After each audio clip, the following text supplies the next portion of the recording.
Hi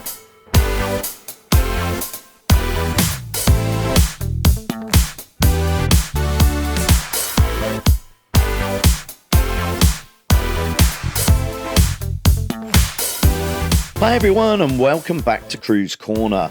Today we're taking a closer look at the P&O Iona cruise ship, sister ship of P&O Avia. Iona is a large modern ship built in 2020 and launched in 2021, with the space for over 5,200 guests and around 1,800 crew. On our cruise, which took place during a UK school holiday, there were around 6,300 passengers on board, including roughly 1,600 children, so pretty busy to say the least. Iona is P&O Cruises' first ship powered by liquefied natural gas. This means zero sulfur and nitrogen emissions and a 20% reduction in carbon emissions. That's compared to traditional marine diesel, making Iona one of the environmentally friendly options within the cruising industry.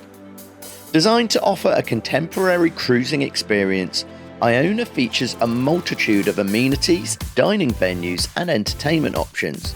So stay with me as I give you mine and Lucy's honest review of the P&O Iona.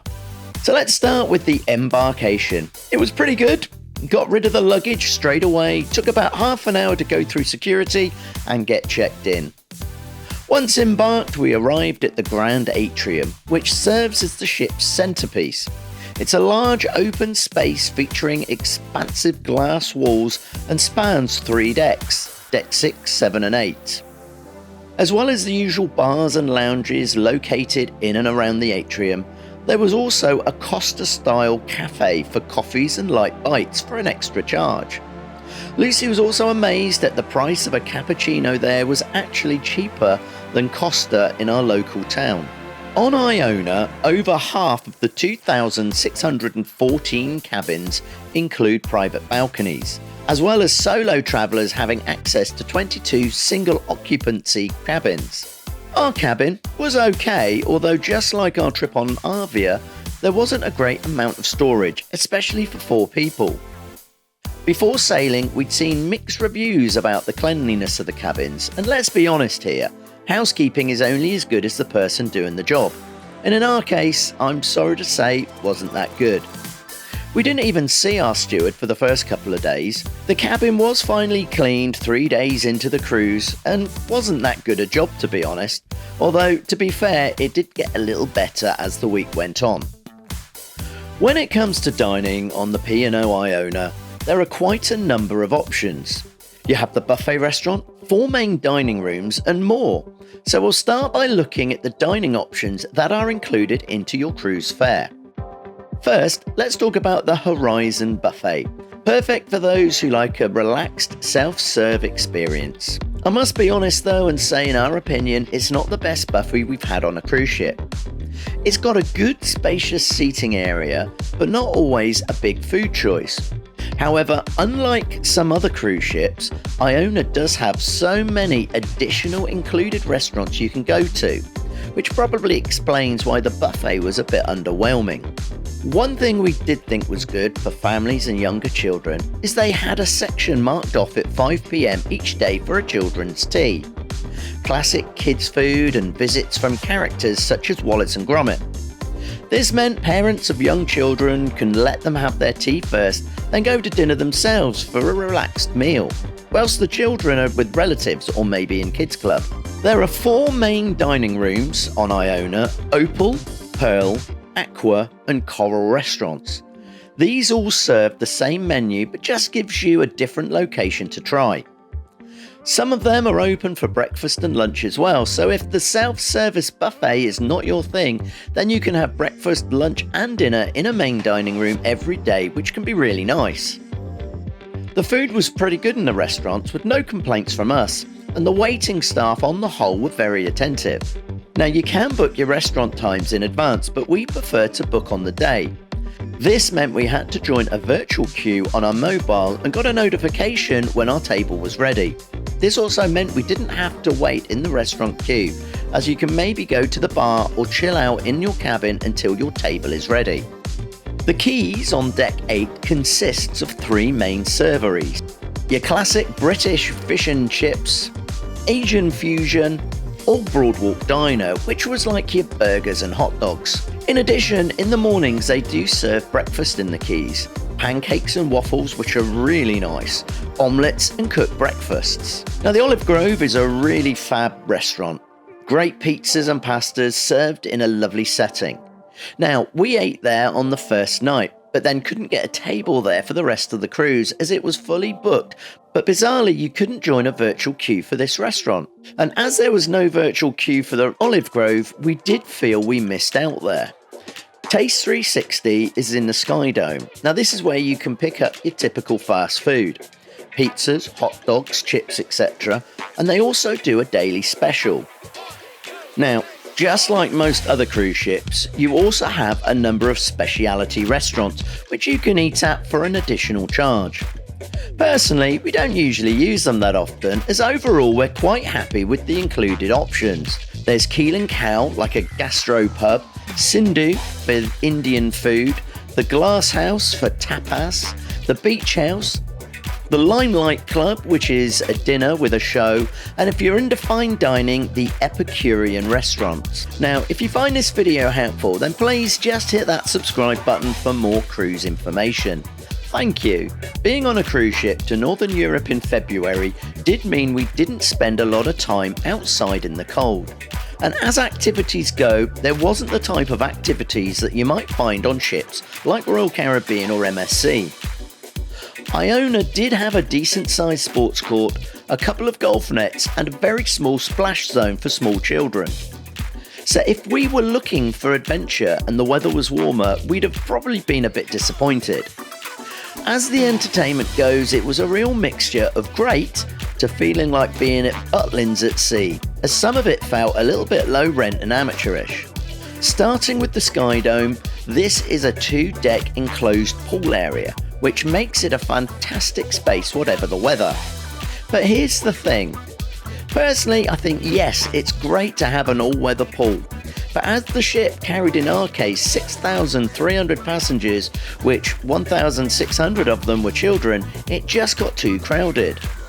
Not only that, you were also limited by time, as it had to close towards the early evening, as the pool had a retractable stage, hosting DJ sets and aerial performances for the evening shows. We did go and see one of the shows which, well, what can I say? When they got going, it was quite good. But there was so much faffing about, it just got boring at times. It was like they had a 15-minute show they had to pad out into 45 minutes. So not the best we've seen. As well as the SkyDome, there were also 2 other infinity pools that were nice, and 18 whirlpools.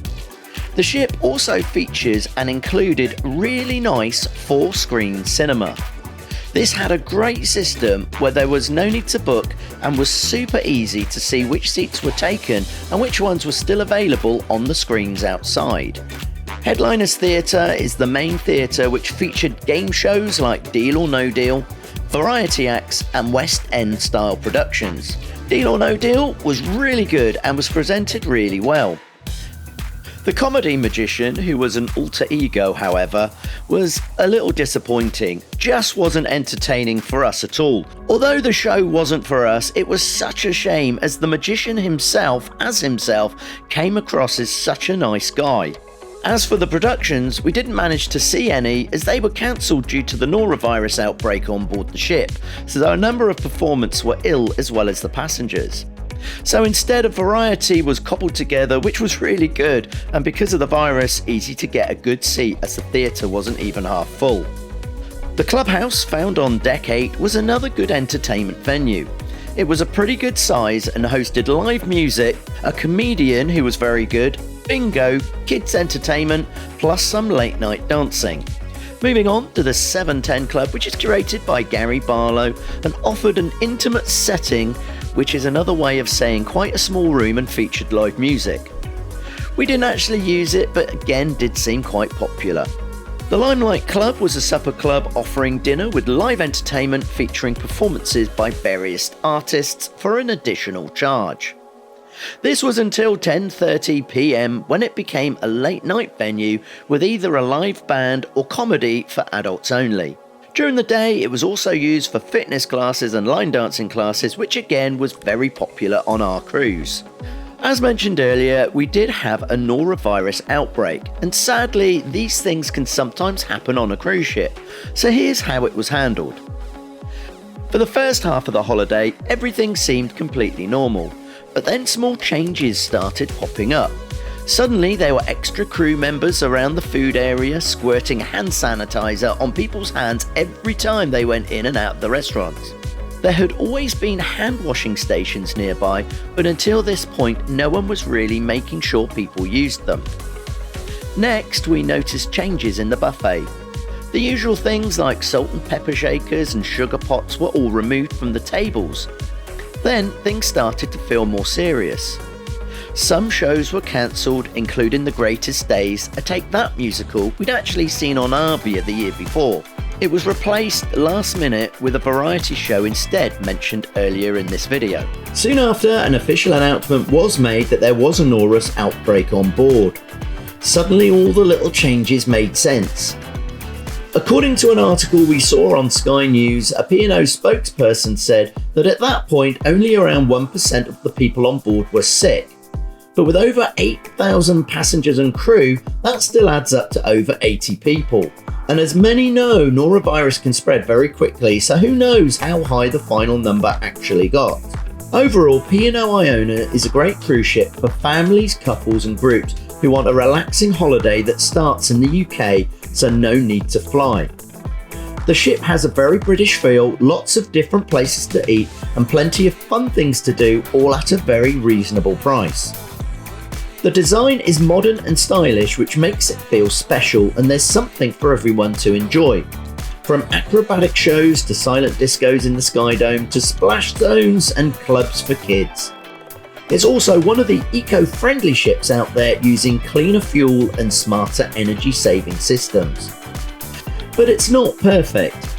With 6,300 people on board, it sometimes felt crowded, especially in the buffet and around the pool area in the SkyDome where the weather was a bit cold. We thought the dining staff were brilliant, but the guest services and housekeeping were a bit hit and miss. Iona might not suit people who want a small, quiet ship, or big activities, or those looking for lots of late night parties.